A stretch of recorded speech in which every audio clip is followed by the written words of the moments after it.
No gas, no cash, no problem. With Atomy, pay later, anywhere, everywhere. Katulad rin ba kita na mahilig mag-travel? At nasa cashless era ka na rin? Subukan mo na itong Atomy kasi for sure mas magiging convenient bawat transaction.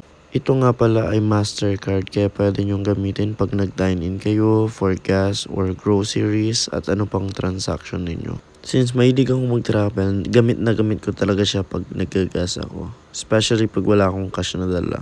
Kung nagtataka kayo guys, medyo bago-bago pa lang itong Atomy. Huwag kayong mag-alala guys kasi maraming participating store naman ang tumatanggap ng Mastercard kaya pwedeng-pwede ito.